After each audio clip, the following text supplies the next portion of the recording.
Okay. All right. Very good.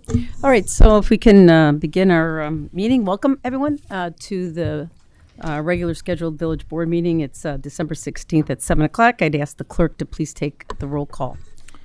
Trustee Bachner. Here. Trustee Gillis. Here. Trustee Vasquez. Here. Trustee Brennan. Here. Trustee Johnson.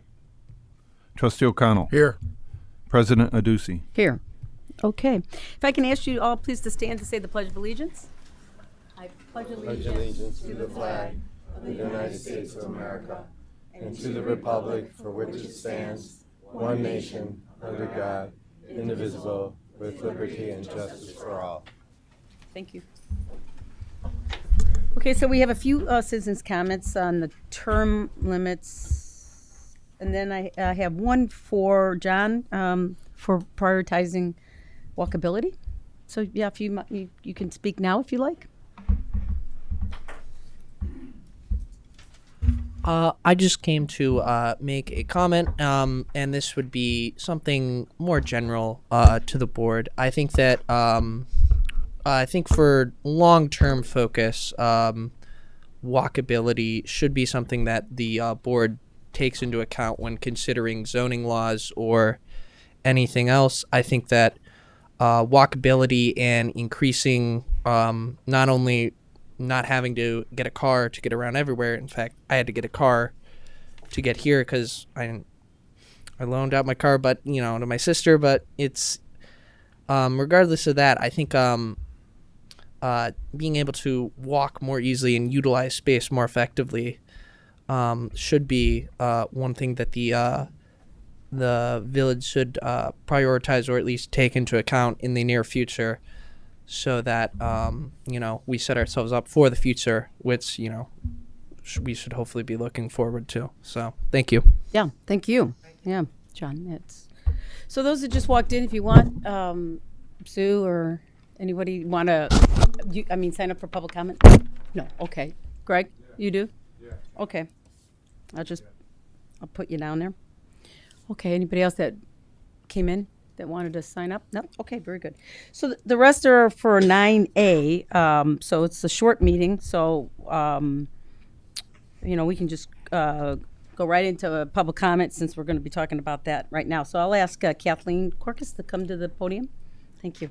Kathy, are we going to do the consent agenda first? Well, I thought we would just do the public comments since it's going to jump right to that. I have a couple things to pull from the consent agenda, so we will be talking about some substantive things before. Just to fair enough. In transparency. No. Let's go through this and then.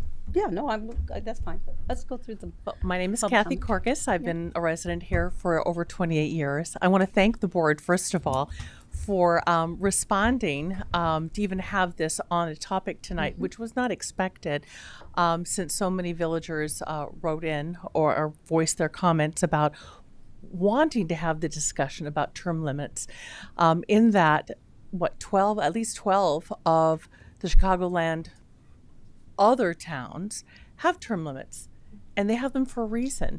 But we seem to be kind of behind the times, or behind in some way, and that it is a discussion to be had. I'm here to voice my strong support for term limits just in general. I mean, government has term limits for a reason. I have two daughters that work for the federal government, one at the White House, one is an ethics attorney. I mean, and they're civil servants, of course, but there are term limits for reasons. I would respectfully ask the board to discuss and draft a term limit question, and then by the January 13th deadline, have that discussion finalized in order to adopt a resolution or an ordinance to allow the binding public the question to appear on the ballot. And I realize you have a deadline of January 13th to get all that written in place, discussing, drafting it, whatever. And you may choose not to, but I would urge that you do. There are a lot of people that do believe in it. I think in hindsight, and there's been a lot of written this, I was looking up articles from years ago about the negative effects of a former president who's not here anymore, and the to the detriment of our village, how long that gentleman was at the helm. And it doesn't give an opportunity for other people to come in and for new ideas and for more people to get involved in government. So anyway, I would just say that, and thank you for your time. So I would strongly suggest and support the idea. Then people can vote if they want it or they don't want it, fine, but give them the opportunity. Thank you. Thank you, Kathy. So I've got, I did it, Thea? I'm sorry. Okay, sorry. Yeah. Thea. Yeah, please.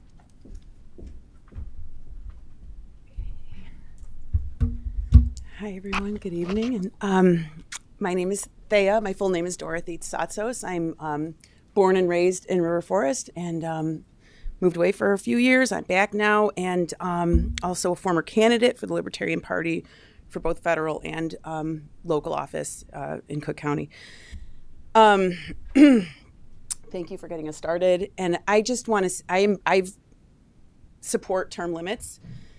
And I have notes. So it's difficult to overstate the extent to which term limits could change politics. They are supported by large majorities of most American demographic groups. They are opposed primarily by incumbent politicians and the special interest groups which depend on them.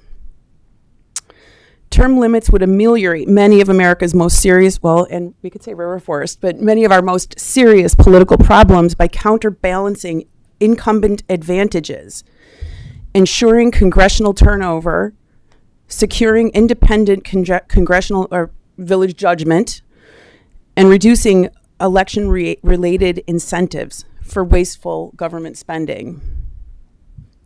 Perhaps most important, we could acquire a sense of our own fragility and temporariness, possibly even coming to learn that it would acquire more legitimacy. Our village board would obtain more village legitimacy by doing better work on fewer tasks. I appreciate you considering this in the village of River Forest. Okay, thank you, Dorothy. Okay, Phyllis?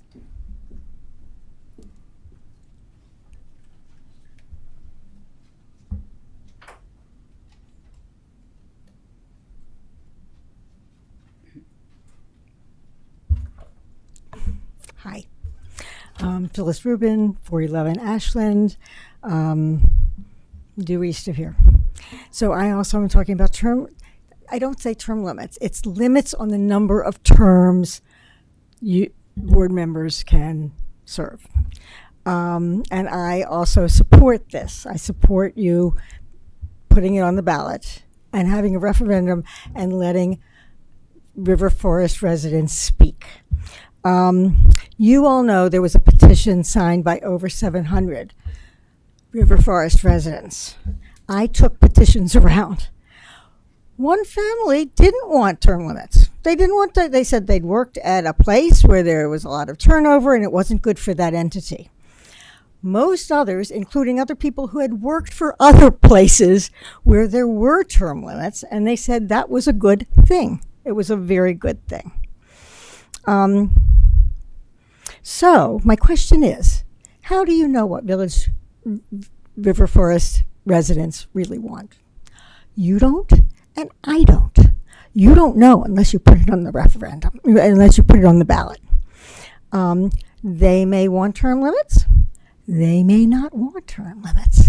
You can find out by putting it on the ballot. I would say that getting the petitions thrown out was politics. You can play politics. What would be better, and the high road, would be to be a democracy, to be democratic about it, and let River Forest residents tell you what they want.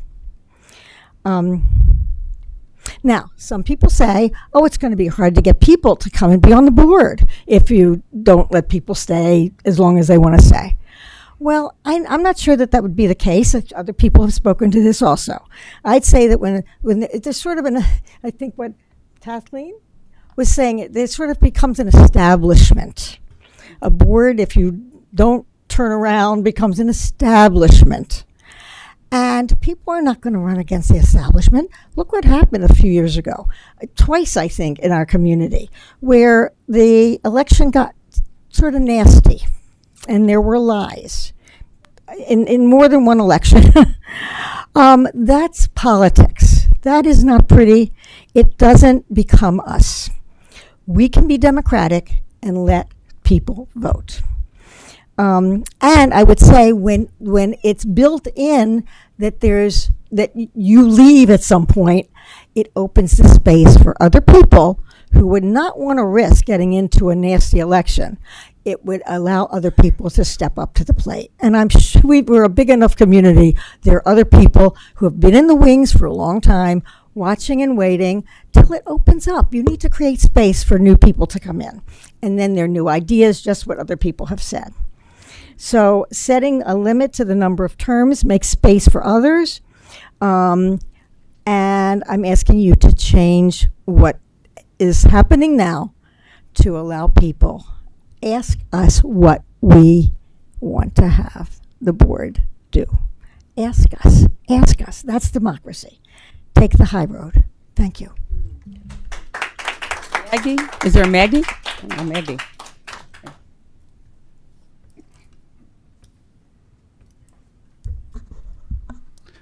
Magdi Malad. I'm a man of few words, so I'll make it brief. I support the referendum for term limits. Let the people decide. It's common sense.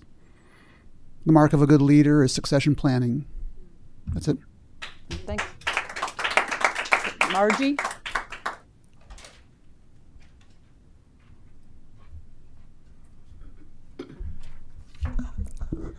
Margie Seconder, River Oaks Drive.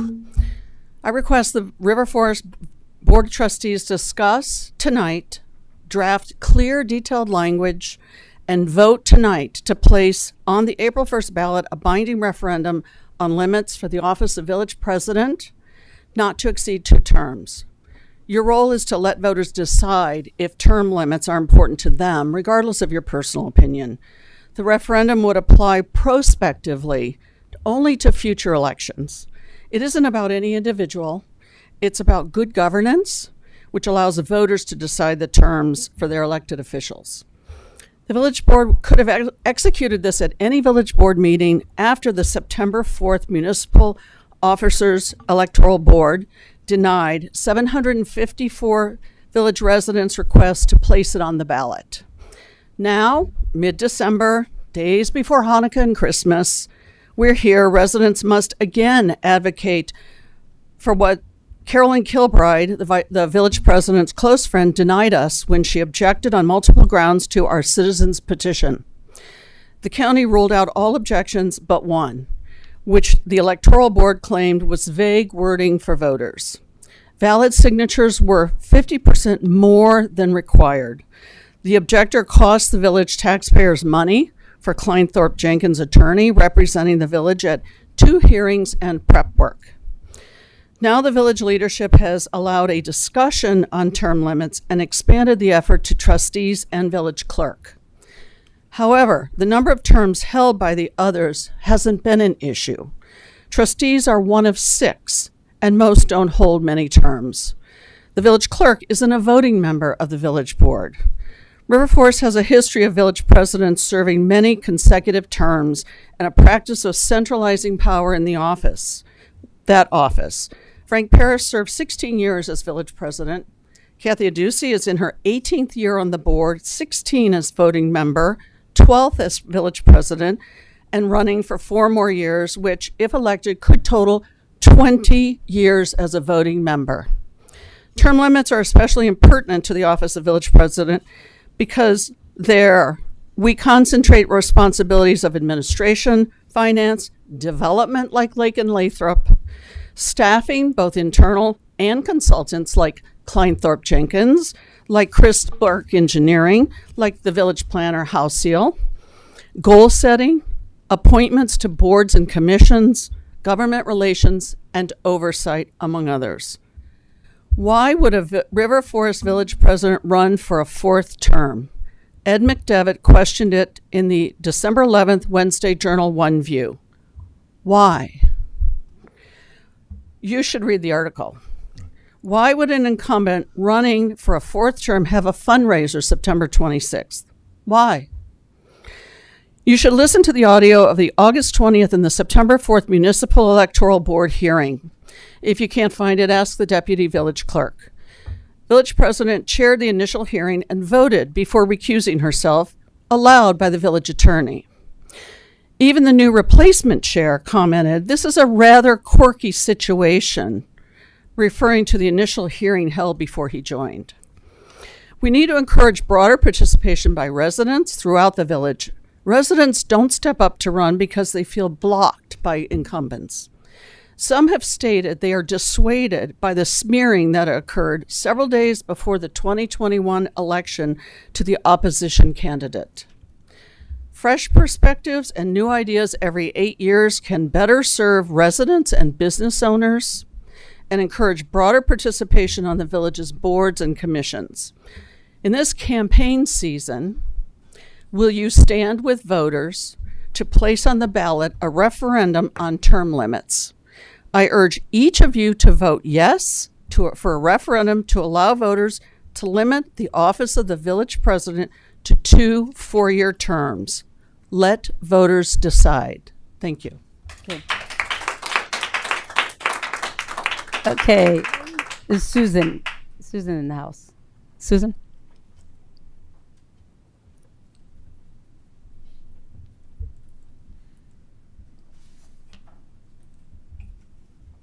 Hi, I'm Susan Adler. I've only lived here for 36 years, a long time. And I really want to thank you guys for putting this on the agenda today. I really do.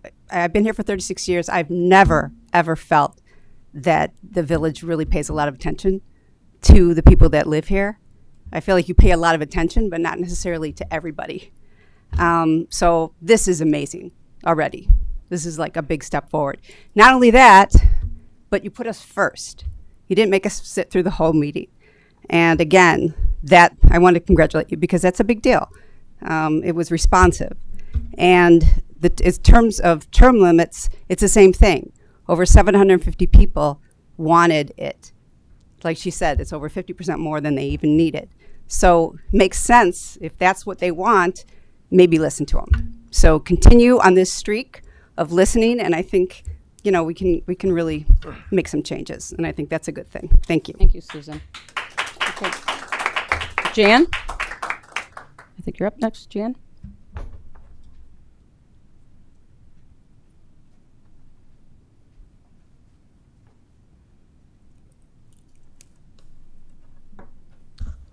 Jan Sager, 435 William. The question is, does River Forest need term limits for its board president, trustees, and clerk? I don't believe we do. On the April 1, 2025 ballot, our president is running unopposed.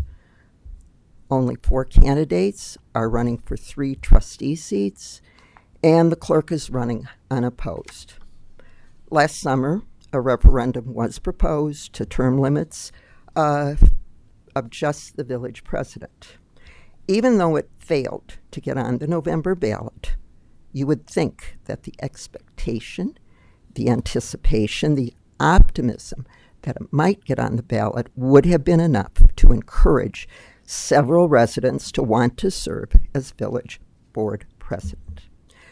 Out of the several people who circulated the petition for signatures, 10, maybe a few more, not one is on the April 1, 2025 ballot. Over 500 people signed the petition. Not one is on the April 1, 2025 ballot. If some want to insist it was 753 signatures, the lack of interest looks worse. When someone is pushed into serving just to fill the gap, most of the governing will end up on the shoulders of the admin department. I hope you don't spend more than about 5 or 10 minutes on agenda item 9A. I don't want you to spend another dime of my tax dollars on something not required.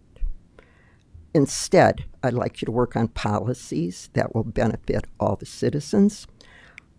What about composting opt-in? Katie, obviously the people in the room haven't heard you and are not interested in that. But I heard you, Katie, and I am interested.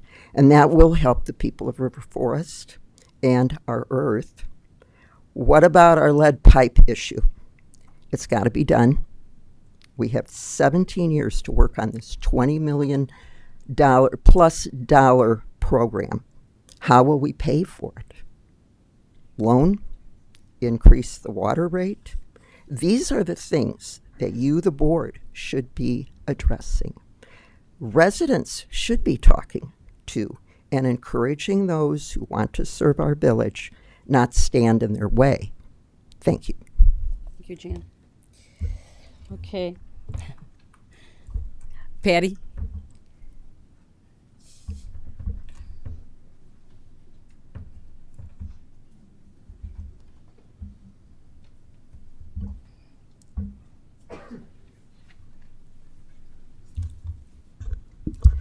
Patty Hennick, 731 Bonnie Bray.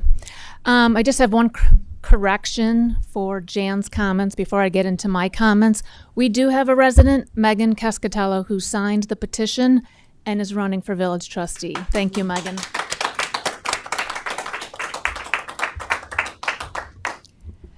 I want to thank Matt Walsh for including the term limit discussion on tonight's agenda. I appreciate that you listened to the village and what the community wanted. I also want to thank the trustees who I know advocated for the community. Katie Brennan, Erica Bachner, and Ken Johnson. They were the only board members to respond to my outreach. Finally, I want to thank the community members for emailing Matt and the board and for showing up tonight. Democracy is a team sport that takes active participation. I believe the worst thing elected officials can do is to thwart, undermine, or deny community participation. By not approving a term limit referendum question for the April 1st, 2025 ballot, that is exactly what you will be doing. I know you know this, but it bears repeating. It's the residents at the top of the River Forest organizational chart. That means it's the residents who should determine whether we as a community want term limits for our leadership. Tonight, it's not on you to decide the merits of term limits. It's on you to approve a referendum question for residents to vote yes or no to accept. As registered voters, you will also have the opportunity to vote yes or no when the time comes. If needed, the board can and should call a special meeting to approve a final ordinance or resolution to allow a binding public question to appear on the April ballot. The board should not unilaterally decide that River Forest does not need term limits by failing to submit a resolution by the January 13th deadline. I have some points of clarification based on emails and Facebook comments I have seen. Let's be clear. The electoral board is ad hoc, meaning it only convenes in the event a petition is challenged. If Carolyn Kilbride did not file a challenge, we would not be having this discussion tonight. In fact, we would already know if the majority of residents want term limits. The electoral board did not rule based on the merit of term limits. The objection itself was not to term limits per se, but rather the question as worded. Counsel for the petition objector acknowledged as much, stating, and I'm paraphrasing, it would have been preferable if the referendum question stated 2 terms as opposed to 8 years in office. He also stated, we're not looking for perfection. Voters need to know what they're voting on. It should not be difficult to approve a new question. In fact, many citizen-led term limit referendums led to board initiatives which are now enacted in other communities such as Downers Grove and Skokie, among others. Term limits do not force openings on a board. The lack of candidates for open board seats during any election cycle is a failure of candidate recruitment, not the existence of term limits. Plus, with or without term limits, there's no guarantee an elected official will run for more than one term. While not a sure thing, term limits can motivate more people to run for office if they do not have the added challenge, as others have mentioned, of running against an incumbent with an inherent advantage. Term limits do not take away the ability for voters to choose the best candidate based on competency and ability. That's a false narrative. A non-contested race takes away our ability to evaluate the best candidate. Without a contested race, there is no actual choice for a voter. I personally would support term limits for the entire board for many reasons. Although unlike two presidents, historically, the majority of trustees have self-selected by only running for 1 or 2 terms. Village clerks have also mostly run for 1 term. In closing, I encourage you to do the right thing and approve a term limit referendum for the April 1st ballot. Thank you. Greg?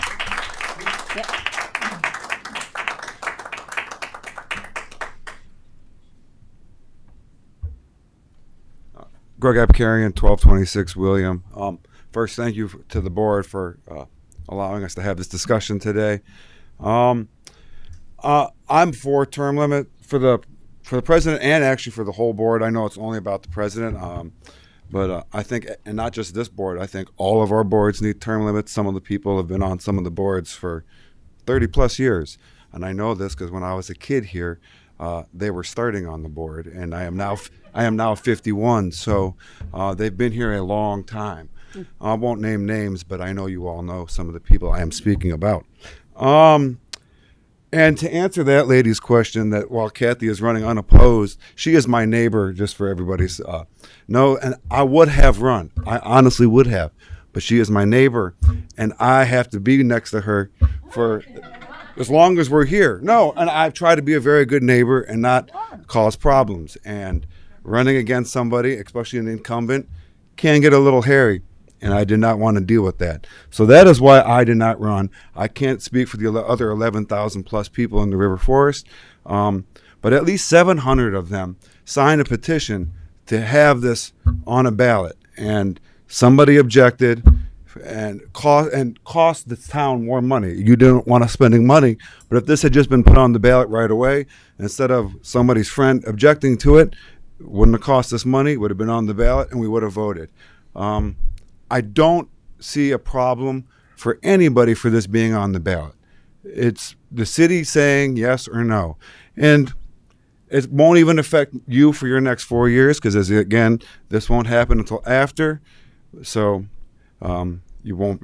So if you win, which you will, because you're running unopposed, after that you'll go off into the sunset. Hopefully during those next years you find somebody to be a good successor. And the reason I think we need term limits is because it brings a fresh idea to the town that we live in. Everybody has a little bit of different idea, but everybody kind of has the same reason to be in River Forest. So I just think us having people every 4 years, new person every 4 to 8 years, would help keep River Forest more vibrant, and also less of the finger pointing when things sometimes don't work out right. That's all. Thank you. Greg. And Greg, I like you as a neighbor too. So thank you. Is there anybody else that wants to speak? I know there's a few that came in. No worries if you don't. Okay. Then that will conclude our public comment on that item. Yeah. If you want to do that, Bridget, go ahead. Yes. Yeah, sure. No worries. I want to make sure it's on the record. Sure. Give me a second. Debbie Borman is on her way back. To the microphone, please. Debbie Borman is on her way back with bringing her elderly mother who needs more care. So, this is what Debbie said. I asked a community member to read my note to the Board of Trustees in my absence while I managed the move of my elderly mother. On my behalf and on behalf of other neighbors who could not be present and speak tonight, we would like to thank the Village Board, the president, and the village manager for placing the discussion for term limits referendum on the agenda. We are pleased that the board is considering staggered term limits for all elected officials, and that the board, acting in furtherance of the will of the constituency, recognizes the importance of welcoming fresh participation in governance. Okay, thank you. All right, that then concludes the public hearing, public comments, excuse me. Okay, so let's go on to the elected official comments and announcements. So maybe I'll start with you, if you don't mind, Erica. Yes, of course. I'd like to start with a land acknowledgement. So as we begin, we are mindful that we hold these meetings on lands that was once and still inhabited by Indigenous people, including the Ojibwa, Chippewa, Menominee, Potawatomi nations, and more. We will remember our nation's history and honor the Native people as stewards of this land that was colonized, and that River Forest continues to be a place many people from diverse backgrounds live and gather. I'd like to wish everybody happy holidays, whichever holiday you are celebrating this time of year. I wanted to talk just quickly about the community conversation with the village presidents that we had a couple of weeks back. I know when I walked through the door, I was told I was not going to be able to speak at all during that, which I had a lot of things to say as they were coming up. And so, Matt, one of the things that you said was that it would be easy enough to make that a cow meeting and allow it for it to still be a conversational, group meeting, but would let the trustees participate then too. Yeah, we would put together, just like it needs to be an open meetings. We put an agenda together and invite all the trustees to come, and it could be certainly a cow, but the hope was to keep it the casual conversation amongst, the residents. It really wasn't amongst us, even me. That's why some of the staff is, there as well. So, again,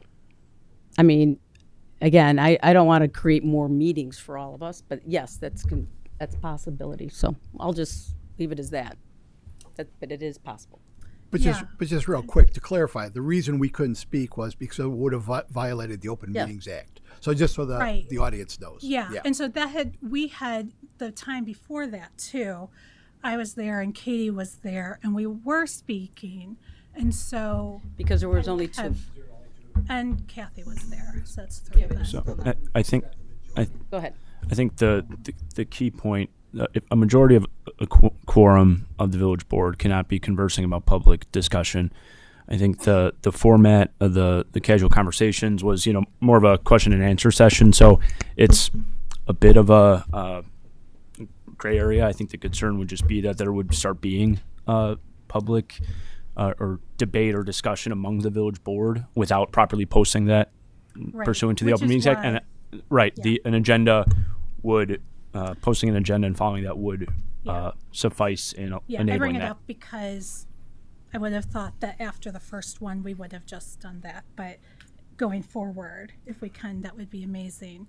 One of the things that came out of that and out of the other one that I participated in had a lot to do with traffic. Our residents, understandably so, are very interested in traffic flow. We see that there is a lot going on in our area, and we just have more and more coming each day, especially with being able to see now more sophisticated traffic ideas, creative traffic ideas. Had a conversation with Jack and was going through, why can't we do this? Why can't we do that after the meeting? And one of the places I pointed to was Madison Street in Oak Park, where you see a lot of very creative things happen to keep the residents and community safe. And he mentioned that, oh, that part of Madison Street is actually taken care of by Oak Park. It's not IDOT. And I know that in conversations over the years, when we've talked about Lake Street in particular, we are constantly hit with, oh, this is an IDOT street. Jack mentioned that there is a decent chance that IDOT would be interested in allowing us to take that over. So it's not on their rolls anymore, and asked him to begin to just look at what that means, because I don't know what that means, fulsomely. What is the cost? What is, all the different parts of it. But it is an idea that we have not discussed before in taking Lake Street back to River Forest so that we can do the things that we need to keep the community safe. From what I understand from Jack, it is a very high threshold from IDOT to get to a point where they are willing to say, yes, you need X, Y, and Z, things that we propose. But if it's our street, we can do it. And so I'm very interested in that idea. I'm wondering if that can be put on one of our agendas in the future to see what that looks like and what's the potential.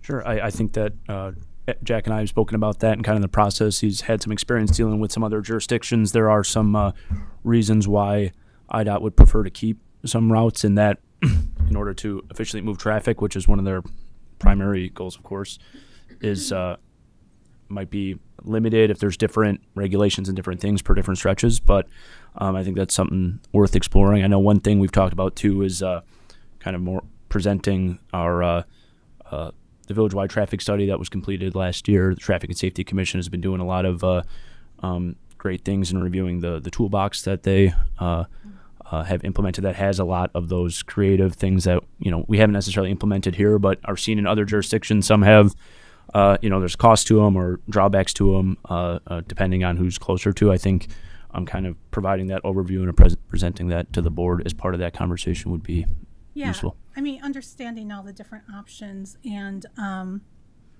from what I understand, like if we're talking about Lake Street in particular, Lake Street in Oak Park is run by Oak Park as well, not IDOT. So it's not necessarily breaking something up.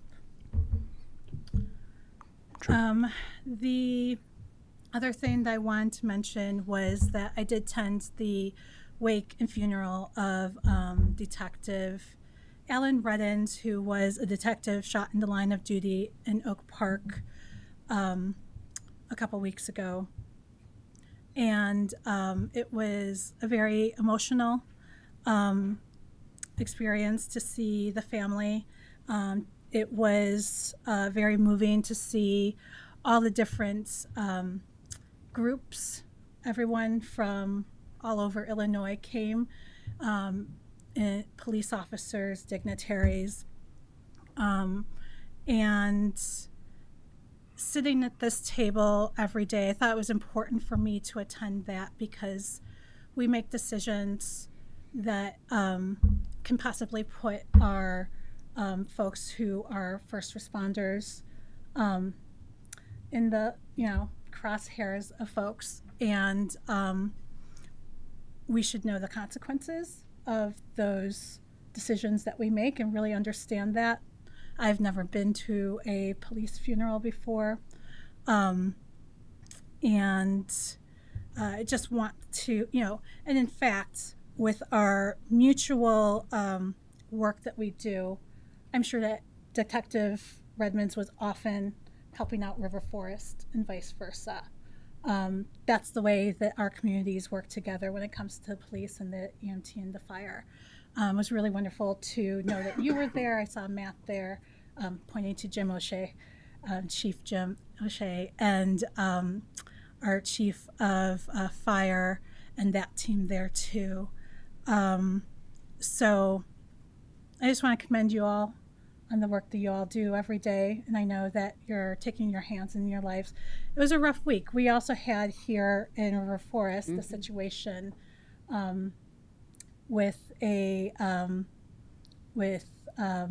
gunfire as well, and someone getting shot. So just, tough week for you all. Thank you for everything that you do. I really appreciate it. Yeah.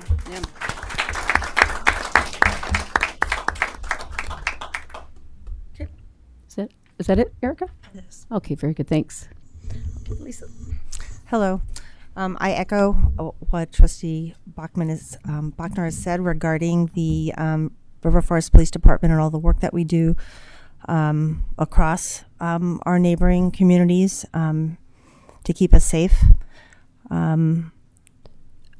Some other things I just wanted to bring to your attention related to safety is, I don't know if you guys are aware of the Vacation Home Watch program that the Village of River Forest Police do provide. So if we're out of town during the holidays and you would like someone just to check in to, just do a drive-by on your house to see how things are going, you can register with the police for the program, and all the information is online. I also want to thank the Public Works Department for an amazing fall leaf pickup. I think, thank goodness, the weather worked, and they did go above and beyond to truly help all residents, keep clear up the streets for the winter. Last but not least, the annual Light Up the Night event is taking place on Saturday, December 21st. It would be this Saturday. It's a really lovely way of bringing us all together. When I do participate and walk around, it does, kind of allow us to truly come together as neighbors, walk around, potentially contemplate how lucky we are to live in, a great place. And again, it would be great to get everybody to light up the night. Thank you. That's good. Thanks, Lisa. Okay, just two things. I also echo my fellow trustees in thanking all of our first responders, not only in our village, but our neighboring villages, because I know that you all work together when there's an emergency in any of our villages, so that I'm always proud of that. And then last, I do want to just wish everyone a happy holidays over this season, and have an enjoyable and safe one too. So thank you. Thank you, Riz. John? Nothing to add, thanks. Okay, Katie? I wasn't going to make any comments, but since Erica had brought up the casual conversations request, I guess I'll put in my opinion that I would appreciate having that turned into a public meeting, whatever is required for that. I understand it's not much, so that other trustees can actually speak, because similar to Erica, I showed up and was told at the door that I couldn't be speaking. So I think it would benefit the village if they can hear trustees speak at those meetings as well. Okay. Thanks. Bob? I don't want to repeat everything that everybody said, but I concur with the comments started with Erica. So just a couple of shout outs. Again, the Public Works Department on the fall leaf thing. You guys did a great job. I know you had a little extra weekend there. Thanks for managing that, Jack. Jack, where are we at in terms of the lead pipe surveys? So in terms of our survey responses for the Just Get the Lead Out program, we are at 488 survey responses, which is great. We encourage everyone to continue to respond to the survey, because that saves us time in the future that we would potentially have to pothole the private side of the services. So it's critical to us. By 2027, we have to have our final inventory. So continue answering the survey and getting us those responses. So if you haven't done this, I did it. I did it one afternoon at lunchtime, and by about 2:00 that afternoon, Jack had left a message and said, "You're all good to go, and let's move on." So it's a painless process. Take a couple pictures, shoot them off to Jack, and he and his team will take care of it. And then the only other question I had related to Public Works is, What are we doing about the senior shoveling this year? Do we have that in our budget again? We do, yes. We have several local contractors that we've kind of divvied up. The seniors and those with disabilities are eligible for the program. The program includes clearing the sidewalk, and also driveway for a nominal fee. So you can contact Deputy Clerk Masella for the registration form, and we can add anyone to the list. Okay. And then just my last thing, going back to the conversation with the village president, there seem to be a lot of questions around traffic and other things, and there are other parts of government that kind of handle some of these things. And I asked Jessica, and I don't know how you're working on the list, but we're going to put a list together and post it on our website of different public entities where you can get information. Phone numbers for information for the Forest Preserve District, for the Highway Department. If you have something specific that either you don't think it falls under the purview of the village, or it's just a burning issue with you and you want to go direct to someone, we're going to put that together so people have access to those phone numbers. So, other than that, happy holidays. Yeah. Okay, great. Thanks, Bob. Yeah, just a few things. I too went to the vigil of Detective Redding. It was unfortunate and sad, actually, to be there. It was a sad day in Oak Park and our surrounding communities, but I think we have a great police department, great police, public safety, and I think this board has made safety as our number one priority, and I appreciate the fine gentlemen and women that serve us day in and day out to protect us. So on behalf of the village board and myself, thank you to all of you that serve us. Also, again, the casual conversations are just that. I'm pretty proud of what kind of comes out of it. And if anybody gets the newsletter, which I hope all of you do, you'll see that there is a running list of some of the questions that people have and some of our answers to those questions. So I think it's a good document. To look back at and see the kind of work that I think our staff is doing on behalf of on the village. So please read it. Give us your feedback and your comments on the newsletter when you read it. That would be helpful. Also, I attended the Illinois Municipal League winter conference that was here at the Hyatt, and there's a lot going on. Here's the packet of new laws that are coming into 2025. There are a lot. Our state legislature is busy day in and day out, making new laws, modifying laws that affect us in some fashion. So we're trying to keep above, the fray on this and just keep our head above the fray to understand these bills, to make sure that we understand how it affects us here in River Forest. Just to give you an idea, this is the state legislative agenda. There's a lots that we, the municipality, have to stay focused on. And then we have the federal legislative agenda. And right there is funding lead service line replacement is like the number one thing that the IML, and as part of the IML, we're constantly advocating for our municipalities and, of course, all the municipalities to try to get the best funding and the best legislation so that these unfunded mandates don't break us. And the lead service one is a real issue. The mandate right now is 17 years from now. That may change, but now it's for 17 years, meaning we have to have all lead, which we have a lot because we're an older community, replaced. And we're estimating 20 million, maybe more, 25 million. It's not an inexpensive endeavor. And so we, the board, and maybe even all of you can help us think of how's the best way to really fund that.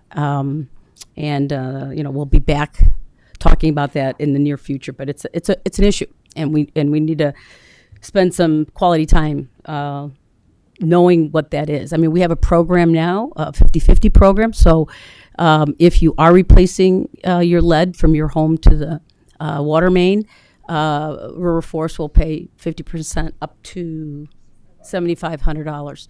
So that's a great program. Please look into it because it does help fund some of that replacement that you'll have to go through.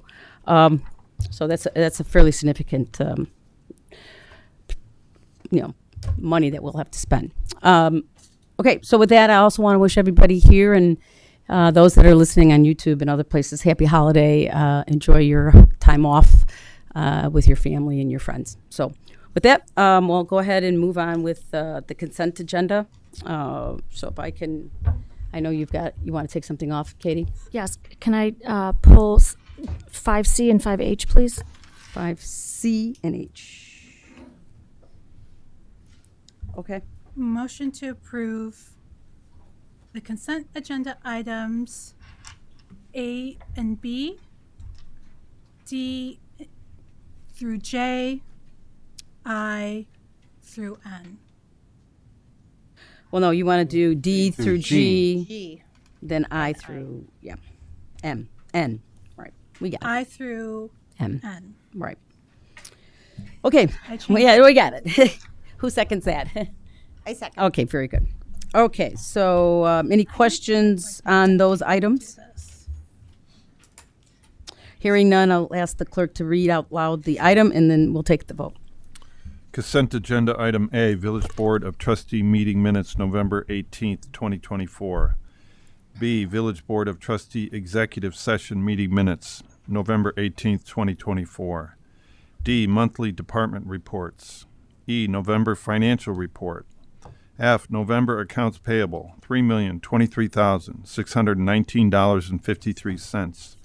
G, 2024 property tax levy adoption ordinance. I, purchase approval 2025 Chevrolet Blazer electric police pursuit vehicle from Curry Motors, $65,407. J, purchase approval fire department record management system first due, $26,900. K, purchase approval Ford F-350 Public Works Department, Sutton Ford of Madison, Illinois, $60,291.43. L, 2025 meeting calendar adoption. M, annual renewal agreement with Municipal GIS Partners, $48,138. N, purchase approval, Microsoft 360 Office license renewal, $30,548.24. Trustee Gillis. Yes. Trustee Vasquez. Yes. Trustee Brennan. Yes. Trustee O'Connell. Yes. Trustee Bachner. Yes. Okay, very good. Okay, if I can get a motion to approve, we'll take them individually. C, and a second, and then we'll get to the question. Motion to approve the consent agenda item C. Second. Okay, very good. Okay, Katie? Yeah, I just asked to pull it because on this administration report, there's a payment of $10,500 to Jaskula, the local consulting firm for the neighborhood dialogues. And I wondered if this is an extension of the original contract or if it's a payment under the first because the work has already been completed. That is not an extension. That was the first installment payment for the existing contract, or the only contract that is out there. Okay, so we haven't paid them anything yet. This is their first payment. That is their first payment. Yes. Okay, and then are those complete, or do we yet? So, right now we're in discussions with them about the wrapping it up. We've had 7 neighborhood dialogues. We have a draft final report, and we're discussing what that presentation will look like. We had a couple last efforts to get that 8th neighborhood dialogue, but given this time of year, it's a little difficult to schedule. And I think we had a pretty healthy amount of feedback for through the 7 that we had. So it looks like that will be the last of the dialogues, and we're just figuring out exactly what that presentation will be. Okay, so we have more to pay them when they're all finished fulfilling the contract. Exactly right. Thank you. Any other questions? Okay. Hearing none, I'll ask clerk to read the item and then take the vote. Consent agenda item C, Administration Department report. Trustee Vasquez. Yes. Trustee Brennan. Yes. Trustee O'Connell. Yes. Trustee Bachner. Yes. Trustee Gillis. Yes. Okay. All right, if I can get a motion and a second on item H. I move to approve item 5H for the purchase approval automated license plate reader system. Second. Okay, Katie? Yep. So I asked to pull this one. It's the license plate reader system purchase on page 135. And I see that we currently have 4 fixed systems and 4 mobile systems, and this is a request to purchase 13 more fixed systems. And so my question is, are we buying, is this a one-time cost? And is this hardware, software, and support? Or is this, are we going to be having licensing fees to license the software for these every year from going forward? There, as far as the, this would be an addition of 13 systems, as you said, to augment what we'd have already have in place. This was part of the capital improvement project, so this is just a one of the phases of that project. The systems, as I was sharing with the chief and he was sharing with me, have been used recently to in some of the more serious crimes that have occurred in the area, where we're able to piece together basically a trail of folks that are using their vehicles and commission of crimes as they traverse through our town and towns around us. What was the rest of your question? So it's a request for a purchase approval of $50K, and the question is are there annual fees that go along with this, or is this a one-time purchase? The majority of that is is the hardware itself and installation. There are annual fees, but they're nowhere near. It's maybe a couple $100 per device. Okay. For annual licensing. Okay, so that's what we're going to be looking for in the years to come, is just a small amount of... Correct, just annual fees. Yeah, that's Okay. true. Okay, and do we know where we're going to put these 13 new fixtures? We identified locations. Last year, we were able to secure money through the Attorney General's Organized Retail Crime Grant for locations around our retail establishments. So this crop of LPRs are going to be used to fill gaps in more of the residential and the neighborhood streets, so that when people again are traveling through town, we get alerts for vehicles that are wanted for various crimes, or that have warrants or have been involved in other crimes in other communities. So that would help to protect not just the retail establishments as we've already established, but then also to cover the interior streets where all of our residents live. Okay, thank you. Thank you. So Deputy, do we, I knew we had a grant that paid for a certain amount of this, right? That grant was, it was on the state's fiscal year. Right. So it carried over into this year, Right. into July of 2024.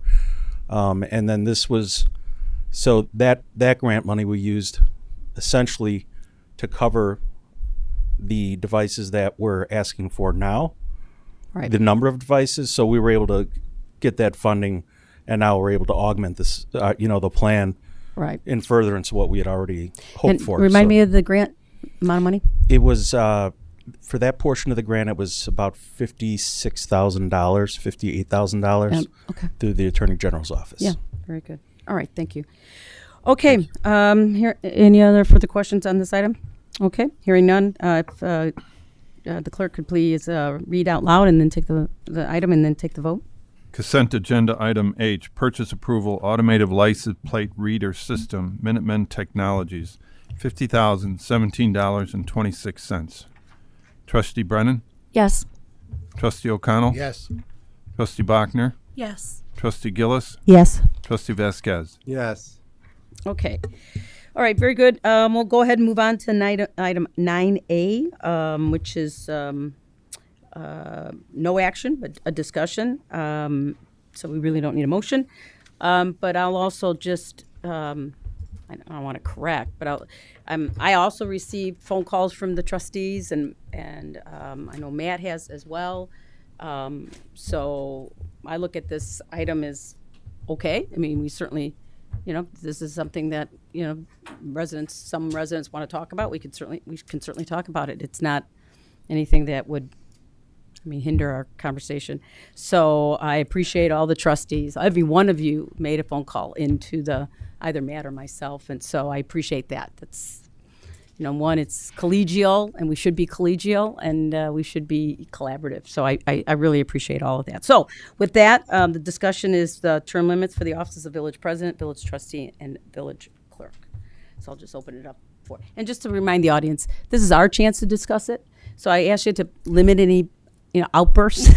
I know you probably want to do it if there's a comment that's made by somebody. So if I just ask you to please limit your outbursts and hopefully we can get through these discussions. So thanks. Or questions that you might have. Okay, so with that, I'll just open it up for discussion. I'd first just like to ask Attorney, what's the procedure for us getting this on the ballot? There are two ways to put this. Would be what's called a binding referendum. There's another way for another category of referendum under Illinois law, and those are advisory, which are simply a way of putting something on a ballot, just ask what people think in answer to a question. But a binding referendum kind of changes the law, or in this case, the form of government. Before the Illinois General Assembly passed the statute that allowed these referendums to run, there were numerous attempts to put term limit referendums on ballots, and they kept failing because the Illinois Constitution didn't address the question, and no statute provided for the running of such a binding referendum. So the General Assembly passed a statute that allowed such referenda to be run, and that's the one that is under discussion, that the public, that's the kind of referendum that the public, the petition that was filed, that was challenged, was that same kind of referendum. It only applied to the office of village president. It attempted to limit it to 2 terms, but as someone stated, referred to 8 years. Anyway, it was thought by the electoral board, which contained one public member, was a retired appellate judge, that there was some confusion in that, and it wasn't really artfully drafted in some respects, and could be challenged even if it did pass. This would be a binding referendum under the current calendar. What was stated here publicly is correct. The deadline for a village board, so that this kind of referendum can be put on by petition or by governmental action. This would be governmental action, and the deadline is in fact January 13th of 2025. So go ahead. Did I answer your question? And depending on how the referendum, the direction that would be given, if any, it would cover all or some of the elected offices. I suppose it could cover appointments like under subsidiary bodies. I wouldn't recommend that. That can be done by code. It doesn't need to be done by referendum if the board wanted to go that way. But the board can't impose that on itself by code. It has to be by referendum because it goes to the form of government. Okay, so understanding that timeline, what are the steps if we choose as a board to have this as a referendum by January 13th? Do we have to decide to do it today and then have it prepared for the next meeting? The direction, even if the outcome was uncertain, but obviously if the direction to prepare something, the village is going to pay some money to do that. It's not a huge amount of work, but the idea would be direction would be given to prepare an ordinance for consideration at my understanding is we have a January 13th meeting. And it is our opinion that if it passed at that meeting, it would be valid to be placed on the ballot. It's not ideal to do it at the very last second, but the action would be taken by the deadline, which is the passing of the referendum. It's not a filing requirement; it's an action requirement. And the direction would be, depending on the way the discussion goes, one or more of the elected offices to be limited to some number of terms, whether that's 1, 2, 3, 4, whatever it is. Can I? Okay. Is your answer? Good to go. I was going to follow up. I'm going to stop. Question. My question then, Lance, is if let's assume we don't make the January 13th meeting, the next election would be in 2027. Is that correct? Is my understanding? Matt, what we do every 2 years? There could be there's a primary. Go ahead, Matt. It doesn't necessarily need to be a local election. It could be a gubernatorial election. The next election after April 1st is the primary of 2026, which is March 17th. But that would be then before we would vote for the village trustee, right? Or no? It would be 4. So the village trustee would be in April 27th. This would be March of 26th. Right. Okay. And you're asking that in case the January 13th meeting isn't correct. used? Well, right now we have a discussion. I don't see where we're allowed under the Open Meetings Act to make a vote, right? Because it's not on the agenda, it's just a discussion. So my point then is if further action is needed, and I understand what the people here, if there's an interest to put term limits, we still have an opportunity to have those discussions and put the term limit in time for the next election. That affects the Village of River Forest. The reason why I'm asking that is because I do want to just understand the process better, but if we were concerned about the January 13th timeline, we could do something like a special meeting before that if we needed to. Yes, we could. A special meeting could be held. I mean, the January 13th is the deadline, and the deadline requires action on or by that date. So even though the board meeting wouldn't be until evening, it would be effective if the vote was to pass that resolution or referendum on that date. Mm-hmm. Unlike the citizens petition, where the final action is a filing requirement, it's not the last signature that goes over the limit. When the village board decides to do something, it's the operative act is the passing of the referendum. Yeah, that's what I wanted to make sure of, for sure. So, Matt, I know when I contacted you, I contacted you specifically around the referendum itself, and the referendum question was in relation to village president. So I want to understand your process today for adding it to the agenda. What did that look like for you? Sure. So I think that the request, and I spoke to several trustees, the request was for discussion of the term limits. I know that your request specifically was about, as you described it, the petition. I think that in a discussion here tonight is what would be needed. Either way, the village board can decide to limit it to only one position or multiple, and depending on what that is, it still achieves the goal. Direction, if there is any direction from the village board, would still be needed to draft an ordinance or resolution, and that could still be achieved. And I do know that other trustees were interested in discussing other positions as well. Mm-hmm. Cool. So can you give us a background, maybe history of how this has gone, so we have an understanding, like a clear understanding of the process of the referendum itself, and what happens there, why we may be making a decision at some point to add a referendum to the ballot?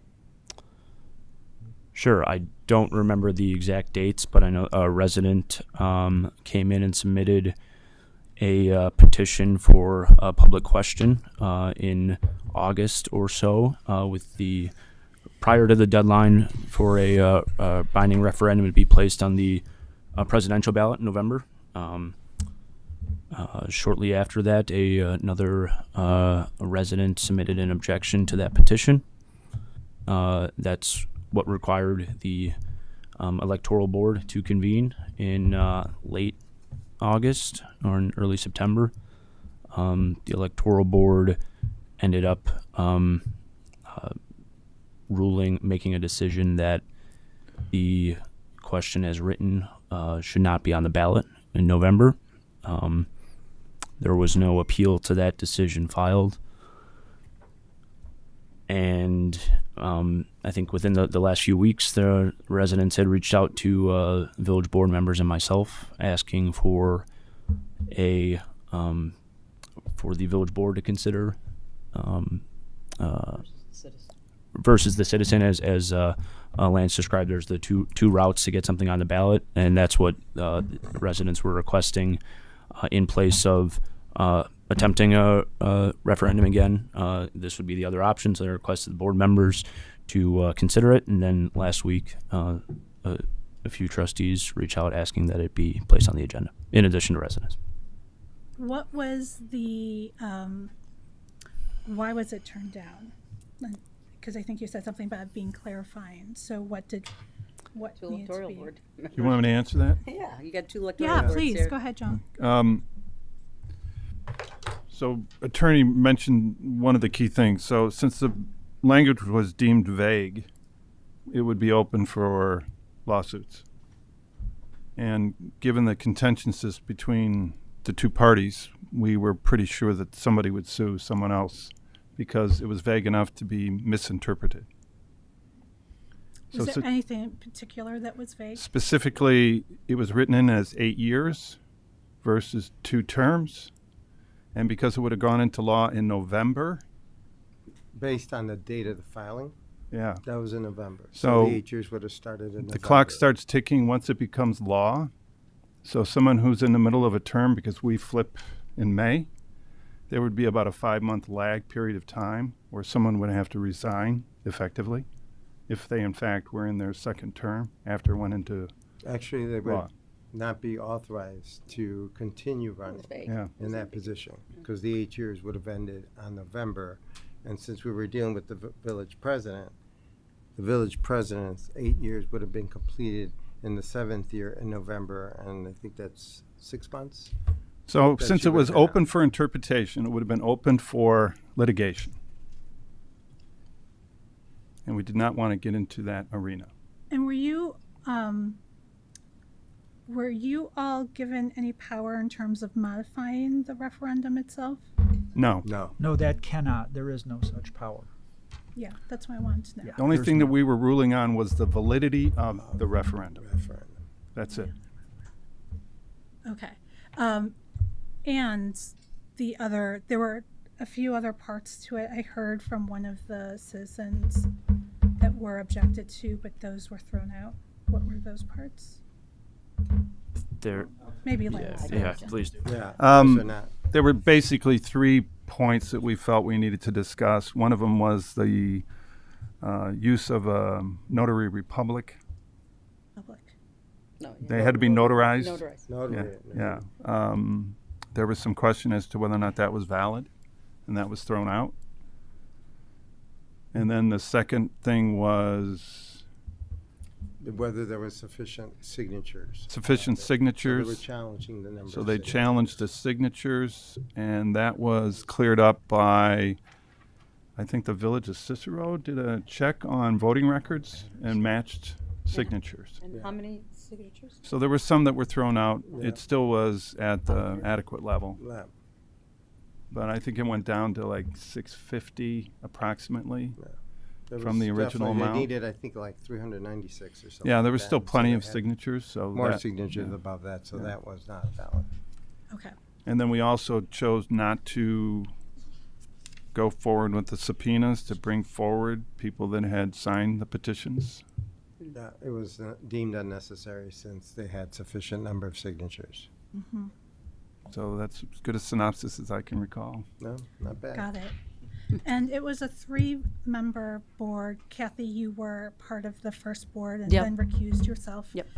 After the first meeting, the 2 of you were on. There was a 3rd person who came on after Kathy recused Correct. themselves. How does that come to be? Because from my understanding, that 3rd position potentially could have been either Bob, Katie, or myself. No, the way it works after there's been a recusal and it doesn't go to the next senior person. What happens is you bring in what's called a public member, and those are authorized through the chief judge of the Circuit Court of Cook County's office. There's a pool of attorneys that apply to be public members. There's an attorney of counsel in our office that does it. In this particular case, The public member was Matthias Delort, who is a recently retired appellate judge who was also a fairly prominent municipal lawyer in private practice at Robin Schwartz, and that just who happened to be selected. And that is not a choice that's made by the village No. manager? No. Chief judge of Cook County. No, it's a pool, and you get assigned. Oh, no, I'm talking about that if somebody recuses themselves. Right, it goes to a public member. Okay. So I have a question about the correct language that we should be using, and I guess I need your attention on this, Vance. If we put this to referendum, what is the correct language to use? To use years instead of No, terms? terms. Terms instead of years, excuse me. Absolutely. Yeah. Okay. And let's just use as an example Ken, who's not here tonight. And Ken's not running for re-election in April, but if he were, he would have one term under his belt. And let's also assume that we're going to apply this to trustees. We're just using him as an example. He's got one term under his belt. If this went to referendum and residents voted, yes, we want to limit trustee term limits. Ken's got one term under his belt, and he would be running for re-election. How would his one term that he's already served be viewed, and how would the term that he would just be re-elected to serve a second term be deemed?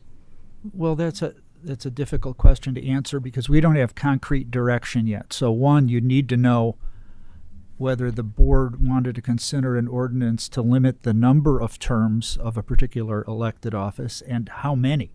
It doesn't have to be 2, could be 3. And we also know the statute requires that it cannot have retroactive effect.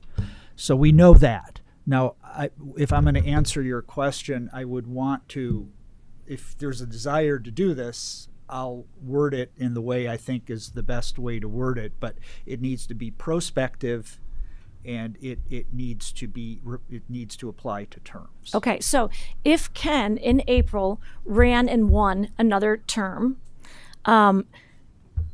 we can decide whether we want the term he already served and the term that he was just elected to, the second term he was elected to serve, to count toward any of the term limits? No, you couldn't decide that. It would have to be prospective. Okay, so the 2 terms, the ones he's finished and the one he was just elected for, would not count toward term limits.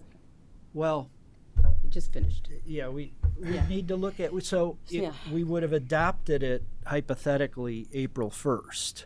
Mm-hmm. In the same election. Mm-hmm. Yeah, and so that's an issue. I mean, Potentially, it would be. it could be It the could be next that 4 years that he's about to serve, and then another 4 years. or 2 or 8 years. If Two it's 2 more terms. Yeah. If we're talking. Yeah. Yeah, but Yeah. or 3. It depends on. Yeah. But I just want to be clear. I want to make sure that we understand collectively what we're talking about here. I understand, but it's important because some of these things will you can't make it. They aren't black and white issues. Like for instance, this whole issue about the 13th. If we pass this on the 13th, is that good enough? Even though we can't get it to the county till after that, or we can't file it with ourselves. There's a case where that was challenged, and the case says the statute says, acted on, and so since it happened on that day, it's good enough. Don't know. We don't have Ken Yeah. here. There's a lot of. No, I know, but I'm just saying. So what we would do is, if there's a desire to have the term limits, we would prepare it in exactly the way the board wants it, but within the confines of what the statute And to says. be clear, not to have the term limits, to have it posted as a referendum to the. Yeah, to have the referendum, but you'd want to know what you wanted it to say, whether you want, Yeah, I think we got to maybe step back just a minute. I mean, I think we have to ask, is this a policy that the village board wants to take on? Not to say it's a bad one. It's not to say that we shouldn't have it. It's just that the citizens took it on, and for various reasons, the ballot was taken off. we can argue whether it was good or bad. It doesn't matter. It for various reasons, it didn't happen. And now it's come before us. And as a group of elected officials that represent all of River Forest, we have to say, you know, is this something we want to actually spend time and money to do? Which we may. And then, as you said, Erica, then the time is really an issue. I mean, Ken is not here. Trustee is not here. I mean, he's away until, you know, the new year. I'm sure all of you might have things to do in your holiday. So I think that's number one. Is this something we as a group, as an organization, want to do? What's the alternative? The alternative is the citizens can do it as well. They have an opportunity to redo the question on their own. And I think it's December 30th, if they like, to bring it back to... That's my understanding. It's right. December 30th. So that's an option. I'm not saying it's the right one. I'm just saying that's the option. And as we talked about, if this is something we really are interested in, and there's other future elections and dates in the future, you know, I don't think we want to, as a board, set precedent on something to discuss and vote on very quickly, even though I know it's been out in the village, but it's not out in the village in the way that we would adopt it, right? Because it would be different. It would be, you know, it just would be different. And so I think we have to take conscious understanding of what that difference would be, and is it something we want to spend time and energy on, and how fast do we want to hurry it up? That's what I would recommend our group around the table really think about. Again, I'm not diminishing the need for it or the desire for it. I'm only suggesting that these are items, or this is a very important item. And we've got a lot of things on our plate as well. And I just want to make sure we don't set any precedent that allows us to do something we wouldn't ordinarily do, I think. So just a thought around that as well. So is this something we think we could want to get done? How quick do we want to get done? And is it something we feel would set precedent in our town? So I guess what I'm hearing from Vance is that this is within our purview. Oh, yeah. Yes. Yes. Thank you. It's definitely in our purview. And I have been, you know, I hear the number of people who signed this initial petition to put this on the referendum is large. The number of people who have been emailing the board with support for the board to push this forward for referendum is significant, and the number of people who are here at this meeting tonight and have stayed and are continuing to, you know, listen to other matters in addition to this is significant as well, especially over the holidays. So I am perfectly willing to discuss this and to ask that we do push it forward and put this on the referendum. If we need to have an additional meeting so that we don't run into doing this on the very last minute, I would be willing to spend my time doing that too. I have some questions, just in terms of, like, just getting back to the basics. I mean, and maybe I missed it in terms of what is the, like, again, I think we have to, this is an important decision. Probably it might not even impact any of us. It'll impact those after us. And I want to make sure that we're doing the right, you know, kind of what makes sense for everybody. And you had mentioned, Rez, that there were other opportunities. What are those other opportunities to do this in terms of it impacting March the village? 26 is a primary. Okay. And then April 27 is our election. Okay. Yeah. For the village. For the right? village. Well, there'd also be November of 26. November 26th. That would be another option. Okay. Well, okay, but just so I want to clarify, what I'm hearing is people want to have term limits on the village. Yeah. Well, we can talk about, because I have questions about what that is too. But so if that's not until 2027, we have time to, and I'm not saying wait till then. I'm saying I just feel like we're rushing in for the January 13th. I know the petition was for village president, but I also heard that there was going to be movement to move in when there were questions, why were you why were you only focused on the village president? I heard, oh, no, that's the first step. Then we're going to go with the village trustees, and then we're going to go with maybe the village clerk and some other public entities. What I'm saying is, if we're going to do this, I want to hear from everybody that we do it right. Because if it goes out with the wrong message or the wrong intent, then it might get voted down for the wrong reasons, or maybe it'll get voted right, but for the wrong reasons. I don't know, but it seems like we're under pressure to go ahead and do this by January 13th when we still have time before the next election for the village elections, is what I'm saying. But hey, otherwise, and I'm no disrespect, I understand the petition was signed by 700 people. I also understand that we received some emails from people, and I understand that there are 10 people here, at least I counted 10, who spoke at the public hearing. I get it. I'm just saying that if we're going to do it, we're representing the whole village.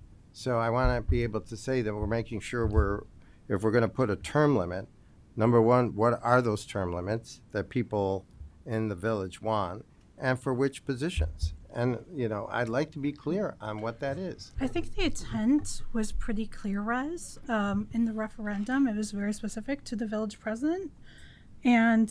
But for saying 2 terms instead of 8 years. Yeah, but we heard tonight, Erica, that people wanted to expand it. And I think we also heard from trustees, including Ken, that he wants to expand it. So I don't think we want to just, you're right, you could just, plug and play, but I don't think you want to do that. I'm not saying I think we're plug more and responsible play. than that.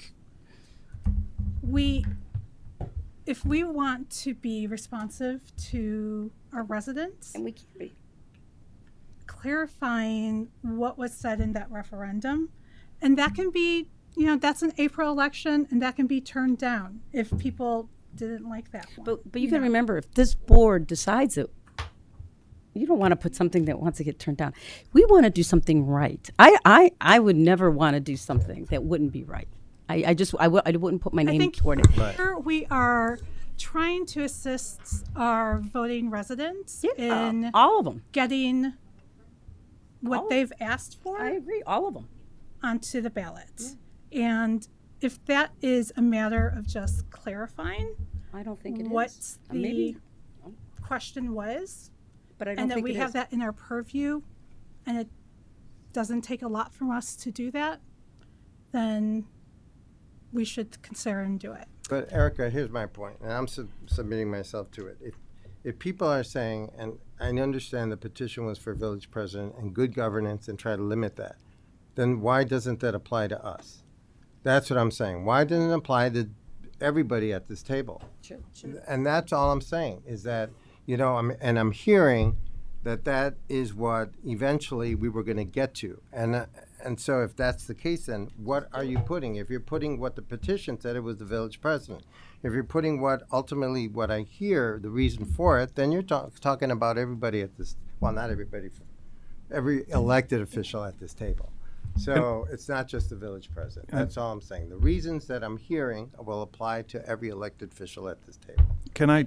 I'm sorry. And the only Let's thing, hear it. wait, I'm not done yet. Okay. And the only thing I'm saying is that the January 13th, because even if we were to do something January 13th, that wouldn't apply even until the next election for the next election for us, right? Is that I'm hearing that correctly?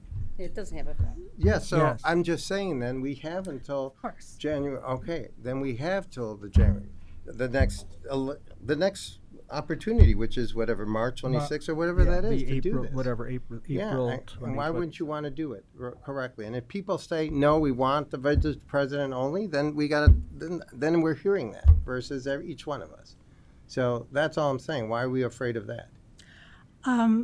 I'm not afraid of term limits. If that's something, No, why again, are we afraid of exploring whether it's all of us or just certain positions?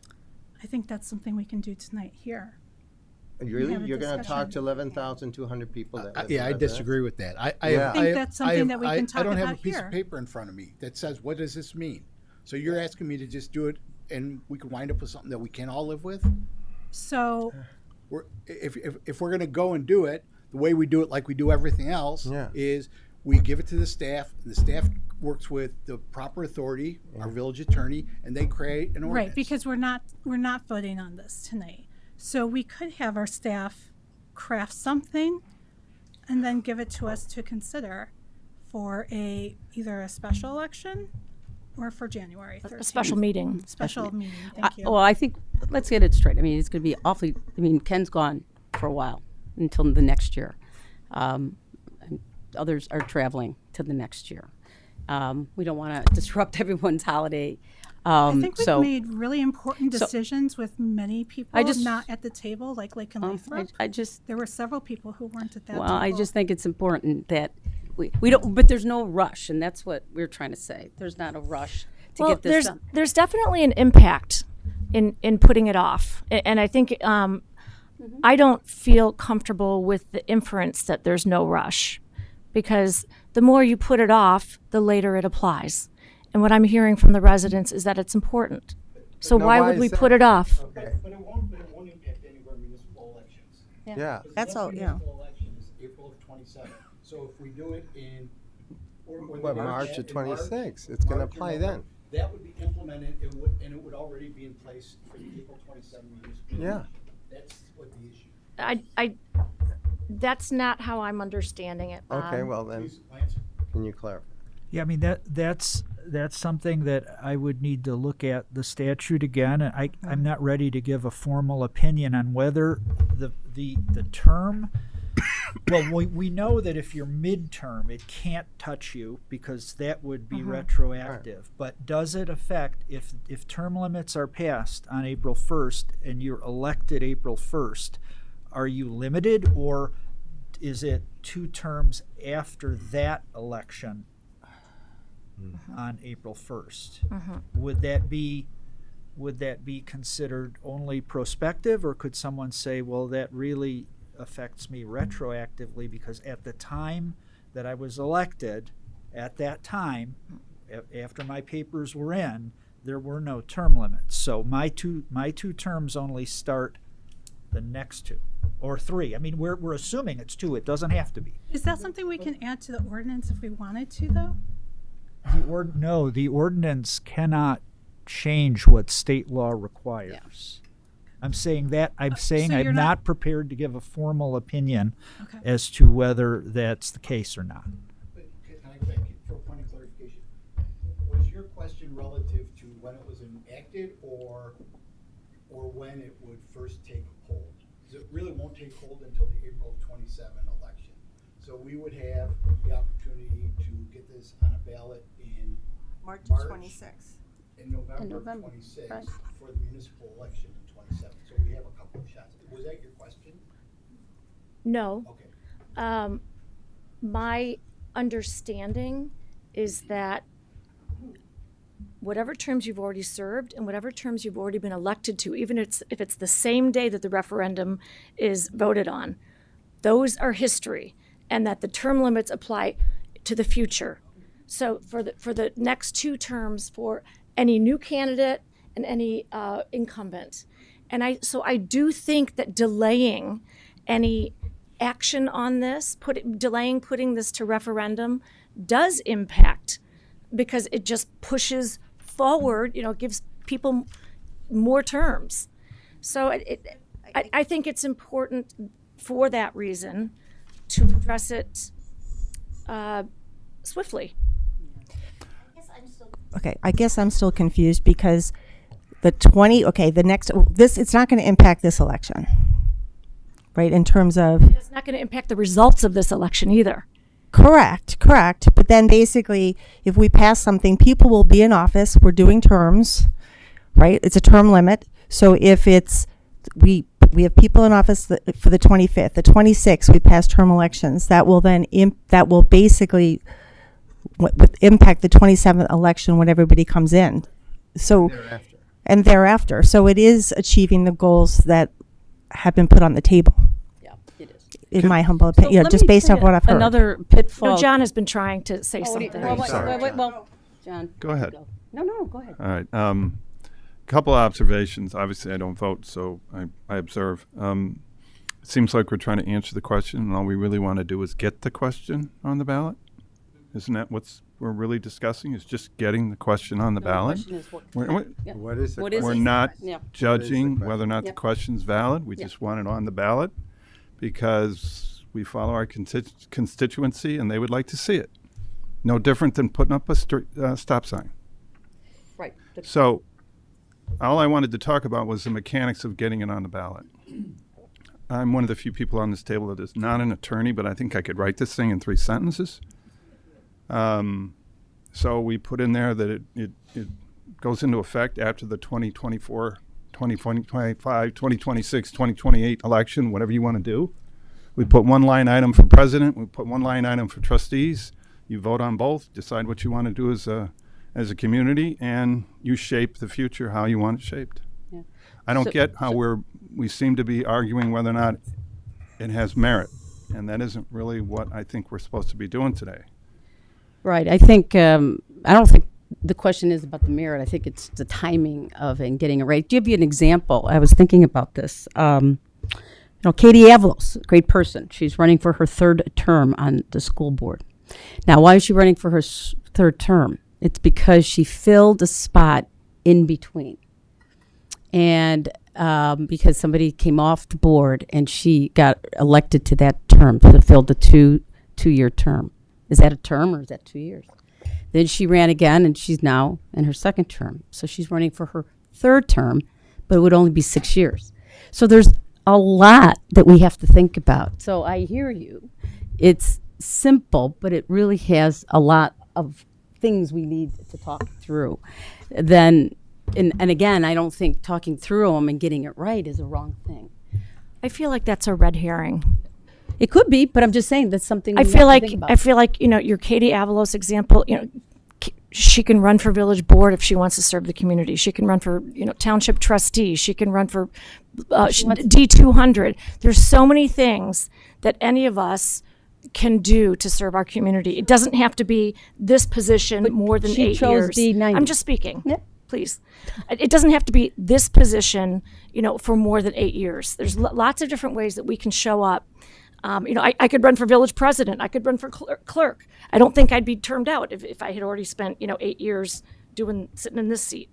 So I think, again, going back to what John said, it's just whether the mechanics of how to put it to the residents, how to put it to the voters, and whether we do that. It's not getting distracted by what's a term in D90. But Katie, you got to think about the mechanics. I mean, I'm not disagreeing that Katie could run for anything, but she chose to run for D90 for her 3rd term, but only serving 6 years. It's something we have to think about. It's not something I'm trying to say is a roadblock. It's just something we need to think through. And I think you would agree if this was any other subject. I think all of us would say, let's get this right. And I'm fearful that we're getting some pressure, and I understand why, and I respect it. But I think we can give everybody what they need, so long as we take our time and energy around getting it right. That's all. So I'm not, and then we all have to say, is that what we want Lance and I guess Matt to spend their time on versus anything else that we're working on? And that's another thing. So I go back. We need to hear is this some we can work on it. I just don't know if this is what we want to work on to get it done in the 13th, that nobody's available until after the 6th. I do also think that the idea that the kinds of questions that you're posing haven't been asked before. I think I heard something like at least a dozen other communities who have term limits coming up against this. And so these kinds of questions have already been answered before. It's not something that we would have to understand. Obviously, when you're talking about an example like D90, that's not what we are not the school district 90, we are the village board. And so they can make a decision separately right there for their needs. I'm not using that as example. It could put anybody name into the village board. It was only an example, is what I'm trying to say. Now, yeah, I mean, there are some towns that have had lots of issues, like at Brookfield. I don't know if you know about with Brookfield, they worded it such that the president and the trustee just flips. So 8 years, one stays the village president and then flips to the trustee, and the trustee flips, because they're taking advantage of how it was put together. And that's all I'm saying. I don't want to, put something together and then look at it and say, oh, we made a mistake. I just don't know. I mean, since we're going to get to the end result, I think. That's all. I just think if this was any other issue, I think we would be it. In having Lance draft something for us to look at, and then have a special meeting around that, so that we can have the I think we got to be careful. We don't referendum. have Trustee Johnson here, so I want to remind everybody that I think his voice matters.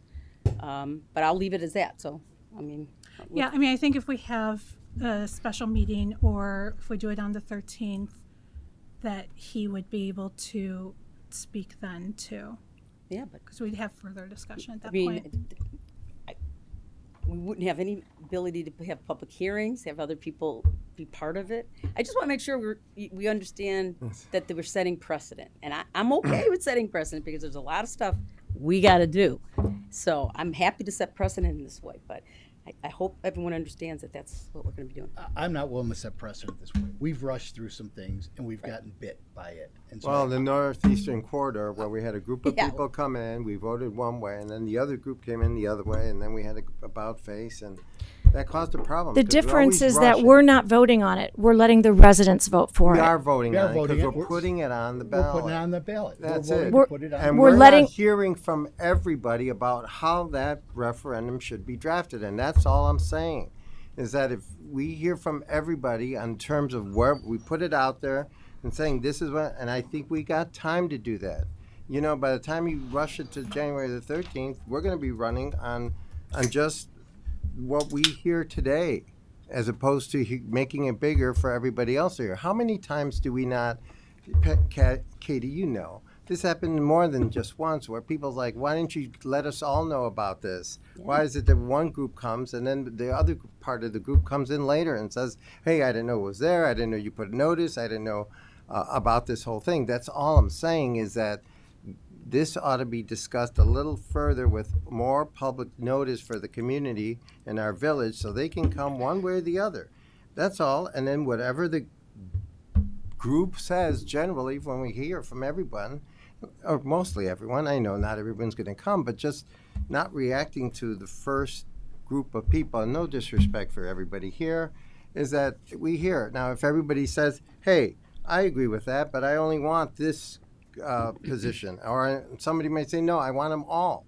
It sounds to me like you want to vote before the vote. No, I'm not. I want to know what I'm voting on. That's the difference.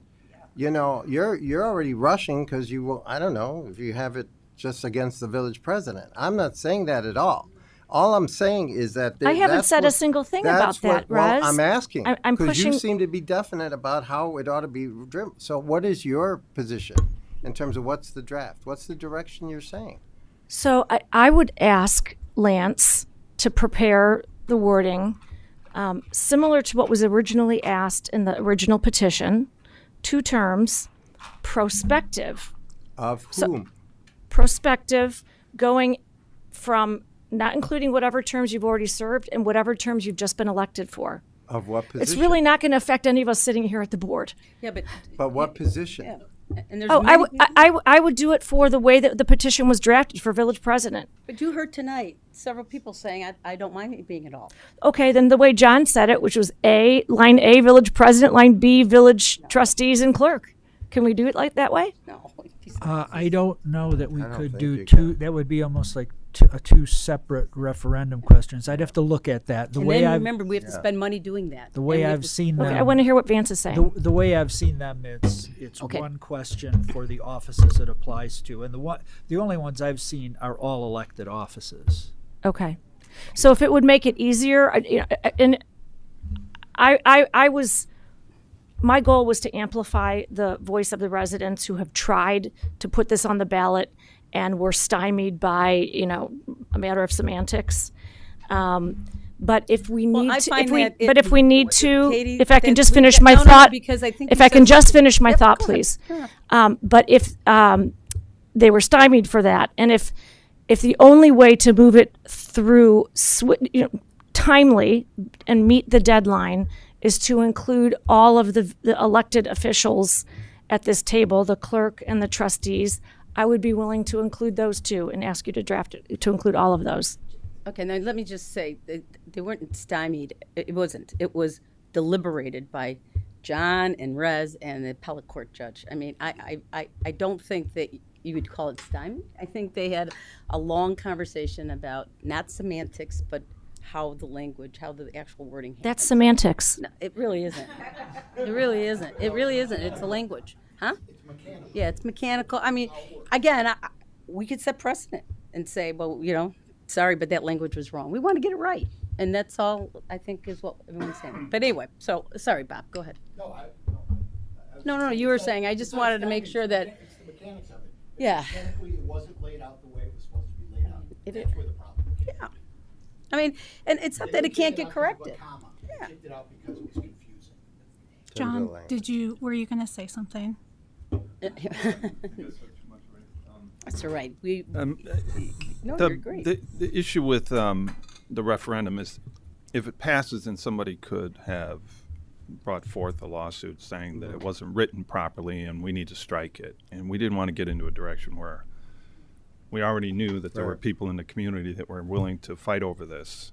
Yeah. So it had to be extremely clear so that it was not something that could have been objected to in the future. And it wasn't, and we could not, and we're not in a position to judge whether or not it was a worthwhile idea or not. It was strictly on the merits of the petition itself. And how many meetings did you guys That's all have? I was trying to say, Katie. I wasn't trying to say that was, you know, the merits of it were probably good. It just the language was used. And that's why I was reacting to your stymie. I'm sorry, So go we ahead. had two meetings. You had 2 meetings. Right. Okay. So we had a meeting just to go over some procedural stuff and also announcing that the president was going to recuse herself. Mm-hmm. And then in the next meeting, we had the public member who was the retired appellate court judge, and he was very well prepared. And then we had motions to dismiss that we had to look at too. So the there second were meeting was pleadings about back. 3 hours, maybe? Yeah, but we still had to read them. Yeah. I mean, Do you know, and the petitioner respondent in this case could have appealed it if they felt it was incorrect? the Is that what was petitioners, said? yeah, they could have appealed it. Yeah, I know They sometimes decided there are not to. I barriers don't know to why, that, but though. they could have appealed it. What's So the barriers? essentially, I don't, what are the barriers? oh, for appealing, cost. Well, that's a case for everything. So, Yeah. I mean, Yeah. is that a barrier or? Yeah. Cost is a barrier. Well, then it's a cost for us to do it too. I think we're getting off Yeah, track we're here. Getting off It's track. cost for us. What John is saying is that there were 2 meetings. We are talking at this at length tonight. We've heard public comment tonight. That's one meeting. If we were to have another special meeting to review something that Lance were to draft for us, that would be a second meeting. Theoretically, we could even have a meeting on the 13th then to talk about it one more time if we really wanted to. And that's one more meeting that the board didn't have to make their decision. We're talking about public hearings that we should have with 11,000 people that we represent. I'm going to leave it up to the board. I just don't see, I'm very fearful, I'm just going to put it out there, that we don't set unintended consequences on this. So how do we proceed? Yeah, I mean, I'll ask the board. I mean, right now, I know that Ken is gone for until I think the 6th. I know you guys are, some of you guys are traveling. I'm traveling. I mean, I'll list. You know, they're saying, are we prepared to instruct Matt and Lance to write a question so we can get together on a meeting that we don't have yet? I don't know. I don't think we're ready. I honestly don't, and I think that rushing it, like I am still, a little bit traumatized by. Again, I'll go back to the whole traffic and safety thing, and I don't want to do that again. And I don't see, again, if there was a election, that's like if we have a deadline. I hear you, and I don't think we're pushing this off. I think we want to do it the right way. There's questions of, and I'd love to hear from folks, if we're doing this, why do we pick 2 terms? Because, based on, again, some research I've done, which isn't enough research, and I don't want to get into the merits, but I do want to understand what's on the table, if that makes sense, is, 55% of cities do limit to 2 terms, 30% limit to 3 terms, 9% do 4 terms. What's the difference? Why, why would we do 2 terms versus 3 terms? I don't know, and I'd like to understand so that if I am voting for something, I am voting on it with confidence. Now, you're saying 55% of those that passed it, right? Only 9% of cities, according to the NLC, have term limits. 1.5%. There's like 19 cities. Well, I'm doing nationwide. Sorry, Oh, I'm nationwide. So that's and so I would just want to understand, if we're doing this, again, in Village, you might, again, the people that put it forward might know is it why 2 terms? What does that mean? Did we consider 3 terms? Again, and to your point, get input. I do think that if we were to have another meeting and we had a draft of something that would come from Lance and our attorneys, that we could be close to what the referendum question was, and then you could research those things and ask those things at that table. And if we wanted to modify it, then we could still. We do that all the time. I think it would be up to the to the village staff to do that, research. I don't think that, there's extensive research probably with the data that I don't have that we would want. All right, so let's, like John said, where do we go from here? So it's, I don't think we have consensus on to hurry this up. So again, I don't think this is hurrying it up. I do think, do we want to move forward with what the residents are asking? Yes. The question is yes. I would say April ballots. Well, that's the problem. I would say yes. We certainly want to make sure that we address some of the residents, but we want to hear from all the residents, as many as we can, and we want to get it right.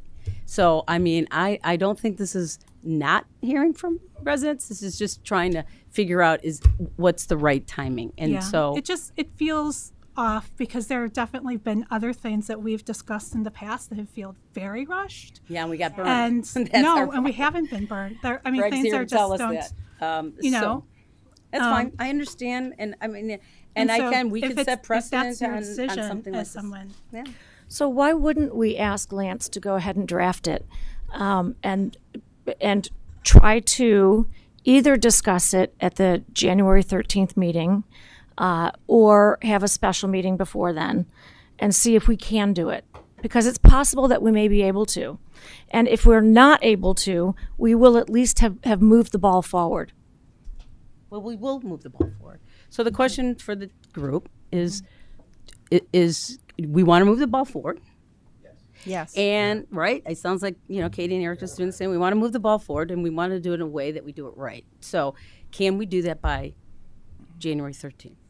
Well, Ken is not here. Ken's not even here. I don't know why.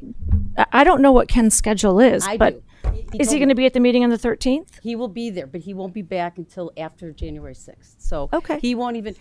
And so I just don't think it's fair to him. I think we need his voice. We need his voice.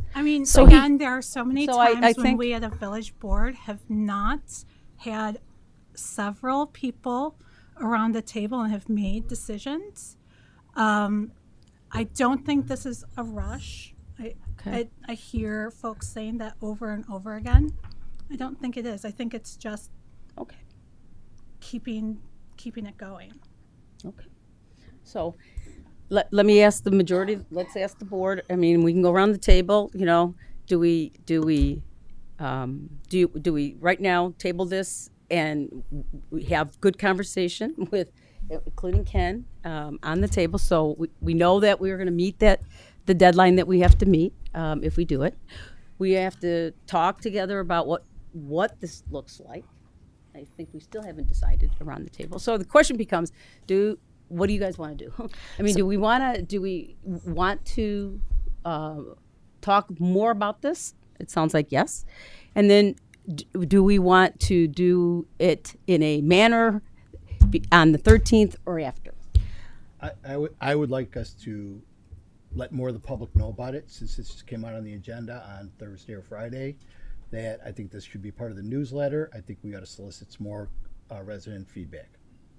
Okay, so Katie, you want to do it right away? I'd like to ask Vance to draft it so that we can look at it and discuss it and vote on it on the 13th or earlier at a special meeting. And I just want to note that it's my understanding that Ken asked the village administrator to have this put on our agenda for discussion today, knowing that he wasn't going to be here. He called me. We he talked. wanted to have it discussed. Yeah, we talked. And I think it was only Erica and Ken and myself That's not that true. asked to have it discussed. That's not true. Katie, I know you're not looking at me, but I'll tell you directly, that is not true. Everyone asked for it. You just didn't. They called me. Ken called me. And I said, of course. I mean, Matt, did we not talk about it? And I said, of course, put it on. You chose not to call me. So that's okay. I'm not unhappy about that. I'm just saying that to just correct you, everybody did want it. Nobody said no. So I didn't talk to you, John, but should have. So I apologize. Anyway, so if we want to go with what Katie said, do we want to have Lance and Matt work on this for the 13th?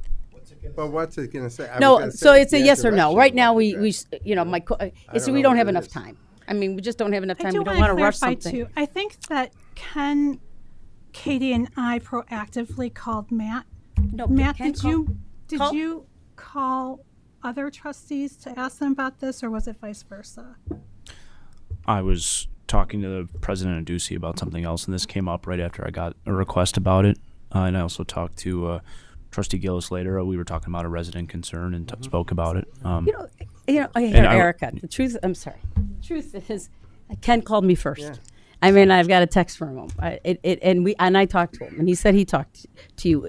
I talked to him later then, and he said he talked to you then in between. And I said, that's great. I'm very happy everyone's talking. Very happy, and I mean, that's how it worked. I'm very happy that you guys all wanted to talk about it. I don't think anybody, so I don't think that's the issue. The issue is, what do we want to do for the 13th? And I think, Katie said, hey, I'd like to have Lance and Matt work on some language. I think it's an aggressive, I think we want to be careful. There's a lot of potholes. We can absolutely discuss this. But so that's the question on hand. So Bob, it sounds like you said no. Katie said yes. Rez? No, I still have information. I still have questions. What are we doing? What's the question being asked? And I'd like to hear from more than just a group of people that are today. I like to get it out in communication, and so people always hear what's we're going on. It's also right before the holidays. So, I mean, I can hear where we do stuff like this. People say, well, I wasn't even around for the holidays. I mean, it's not unusual that we get criticized for that. So right. I just want to avoid the criticism. And I do agree going forward with this. I just want to know what the majority of the village wants in terms of these term limits. Okay. Lisa, so we can get to the... I support it, but I don't understand the 13th deadline. If we were able to say it more clearly for you to understand it, would you support having Lance draft it? No, I wouldn't, because I believe there isn't the sense of urgency given the schedule for voting. Got it. So Erica, I know you are in favor of it. I want to just say that the residents want this on the April ballot. There is timing that has to go around that. We are a very nimble board. We can get several meetings in if we need to. We have done it in the past for things that we have felt are important to the residents. We can do it again. It's not an issue. Okay, so it sounds like 3 against 2. So I would say right now it sounds like we're interested. We want to address certainly the residents' concern. We want to do it in the right way. We want to draft it in the right way, and we want to approve it in the right way. If that's the choice we want to go forward on. So I think that's a decision. I mean, it's 9:00. I think we've, unless you guys got anything new to say. What you're saying is that being the right way. I'm sorry? I disagree with what you're saying Okay. as what Okay. you're explaining as the All right right. way. Okay, fair enough. That's fine. Fair enough. All right. So, seeing that, I ask a motion to adjourn. Motion to adjourn. Can I get a second? Second. All right. Done?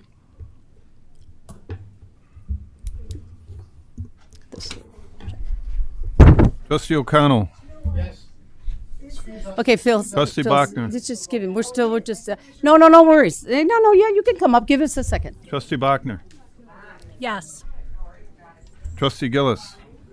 Yes. Trustee Vasquez. Yes. Trustee Brennan. Yes. Okay, thank you. Meeting adjourned. Or All right, President thanks. Ducey.